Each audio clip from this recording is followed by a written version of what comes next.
ভিজিএফের চাল নিয়ে দুর্নীতির ঘটনা বাংলাদেশের ইতিহাসে নতুন নয়, তবে এবার লালমনিরহাটে এক চাঞ্চল্যকর দুর্নীতির চেষ্টার অভিযোগ উঠেছে। এমপির নাম ভাঙিয়ে পবিত্র ঈদ উল ফিতর উপলক্ষে বরাদ্দকৃত ভিজিএফ চালের 30% দাবি করেছেন এক বিএনপি নেতা, যার একটি অডিও ভাইরাল হতেই এলাকা জুড়ে ব্যাপক চাঞ্চল্যের সৃষ্টি হয়েছে। লালমনিরহাট প্রতিনিধি আনোয়ার হোসেন স্বপনের পাঠানো তথ্য ছবিতে বিস্তারিত ডেস্ক রিপোর্টে। আমাদেরটা নিয়ে আপনারা মিটিং করবেন কেন? বিনা ভোটের এমপি যখন ছিল তাদেরকে তো সুন্দরভাবে বুঝাই দিচ্ছেন, আমরা কিন্তু বিনা ভোটে হই নাই, অতীত কিন্তু ভুলি নাই। লালমনিরহাট ২ আসনে ভিজিএফ এর চালে স্থানীয় এমপি রকুনউদ্দিন বাবুলের নামে 30% বরাদ্দ দাবি করে ইউনিয়ন চেয়ারম্যানের সাথে বিএনপি নেতার কথোপকথনের একটি অডিও সামাজিক যোগাযোগ মাধ্যমে ভাইরাল হয়েছে, যেখানে কালীগঞ্জ উপজেলা বিএনপির যুগ্ম আহ্বায়ক শামসুজ্জামান সবুজের সাথে মদাতি ইউনিয়ন পরিষদ চেয়ারম্যান জাহাঙ্গীর আলম বিপ্লবের কথা বলতে শোনা যায়। সম্প্রতি ফেসবুকে ছড়িয়ে পড়া ওই কল রেকর্ডে শোনা যায় বিএনপি নেতা সবুজ ইউপি চেয়ারম্যান বিপ্লবকে উদ্দেশ্য করে বলছেন, এমপি সাহেবের 30% আপনি বুঝিয়ে দিয়েছেন। উত্তরে চেয়ারম্যান জানান যে তারা মিটিং করেছেন এবং ইউএনও প্রতিনিধি দেবেন। এমপি সাহেবের 30% আমাদের দেখতে বুঝাই দিয়েছেন কি? না, 30% না, আমরা মিটিং এ বসলাম, তো আপনার বিধানদার কাছ থেকে প্রতিনিধি ছিলাম, একদম প্রতিনিধি দেন। আমাদেরটা নিয়ে আপনারা মিটিং করবেন কেন? ক্ষুব্ধ কণ্ঠে সবুজকে আরো বলতে শোনা যায়, বিনা ভোটের এমপি যখন ছিল তাদেরকে তো সুন্দরভাবে বুঝাইয়া দিচ্ছেন, আমরা কিন্তু বিনা ভোটে হই নাই, আমরা অতীত ভুলে যাই নাই। আমাদের বরাদ্দ নিয়ে আপনি কিভাবে মিটিং করেন? 1003টি টোকেন বুঝিয়ে দেবেন। সবুজকে চেনা লাগবে না। এছাড়া স্থানীয় বিএনপি নেতা বিধানচন্দ্র রায় ও মদাতি ইউনিয়ন পরিষদের চেয়ারম্যানের আরও একটি কল রেকর্ড ভাইরাল হয়েছে।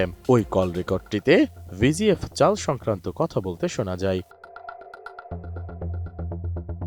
ভিজিএফ চাল ভাগ বাটোয়ারা এবং এই কল রেকর্ড নিয়ে ইউপি চেয়ারম্যান জাহাঙ্গীর আলম বিপ্লবের মন্তব্য পাওয়া যায়নি। গত 11 মার্চ সন্ত্রাস বিরোধী আইনে দায়ের করা একটি মামলায় তদন্ত সূত্রে জাহাঙ্গীর আলম বিপ্লবকে গ্রেপ্তার করা হয়। গত বছরের 12 নভেম্বর পুলিশ বাদী হয়ে ওই মামলাটি দায়ের করে।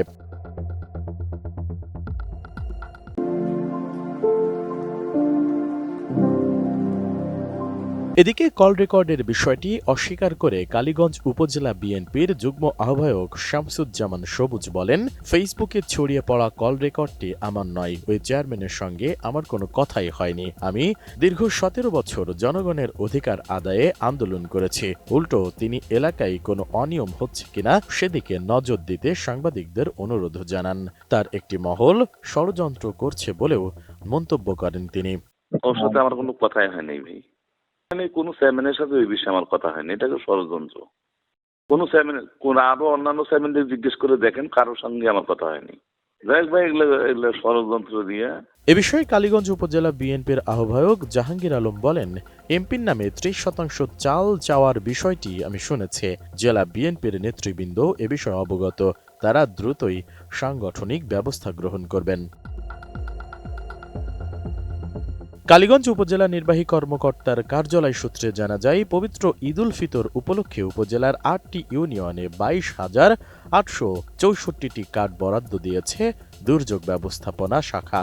এর মধ্যে মগাতি ইউনিয়নে 3,345টি কার্ড বরাদ্দ দেওয়া হয়েছে। এ বিষয়ে কালীগঞ্জ উপজেলা নির্বাহী কর্মকর্তা শামীমা আক্তার জাহান জানান, স্থানীয় এমপিকে ভিজিএফ চাল বিতরণের বিষয়টি অবগত করতে হয়। এখানে 30% কোটার কথা বলা নেই। অডিও ভাইরাল প্রসঙ্গে তিনি বলেন, এটা তিনিও শুনেছেন, বিষয়টি খুবই বিব্রতকর। Desk report, ATN news.